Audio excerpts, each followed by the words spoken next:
Buddy and Me, an endless adventure about friendship, coming soon for mobile and tablet devices.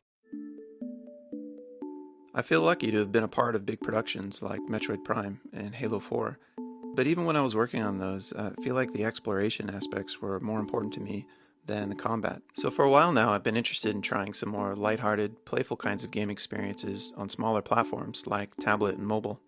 And in many ways, that's even more challenging. Buddy and Me is about a young boy who, every night when he falls asleep, he finds himself returning to the same place, a dream world filled with endless forests and tree houses, where he goes running on adventures with his best friend, a magical creature called Buddy. This particular project, Buddy and Me, started about 9 months ago when I knew I wanted to play around in the endless runner genre. But I kind of looked at what was available and I realized that the one thing that was missing was that you're always playing alone. And I just thought it would be so interesting to be on these adventures where you're not alone, to have this character alongside you.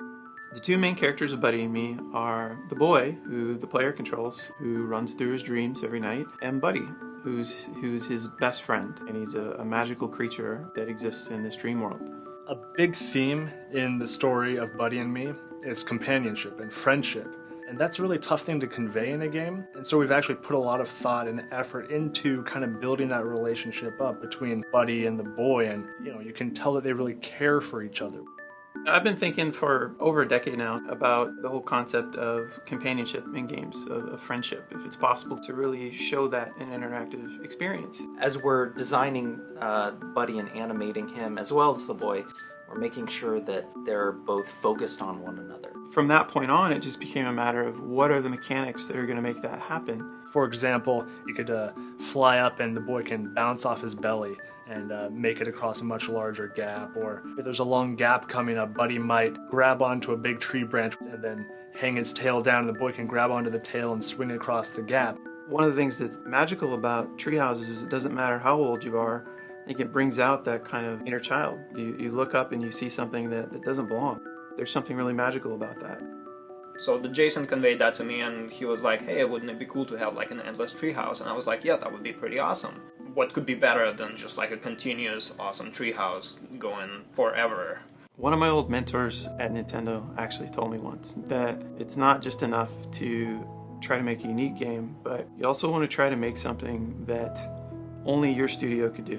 When I thought about that, one of the things I realized is that we have a resource here that other studios around the world don't. We have the Pacific Northwest and all of its natural beauty around us. It's beautiful. It's a very special place to live and to get to explore and adventure in. And I want to share that experience. I want to show that in a game how wonderful and inspiring and refreshing this place is.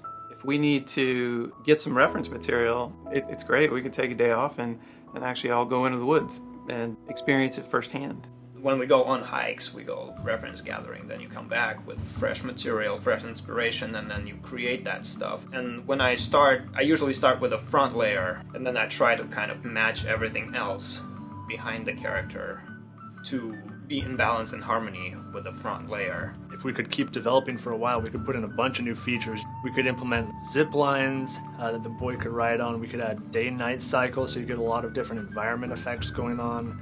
As far on the art side even, there's lots of work that can be done in adding new environments and new textures and just making the game look and feel that much more real. As we go through this Kickstarter process, it would be great to hear what the community thinks about it as well, and any suggestions that people have. We might be able to incorporate some of it. So leave a comment, check out all the rewards that you can back and receive, and help us out. We've worked so hard to get the game where it is now, to prototype the fundamentals, but what we really need is one last push to make it the game that it could be. So we'd like to ask for your help to turn this fun, beautiful prototype into an unforgettable game. My help's not enough. We need your help.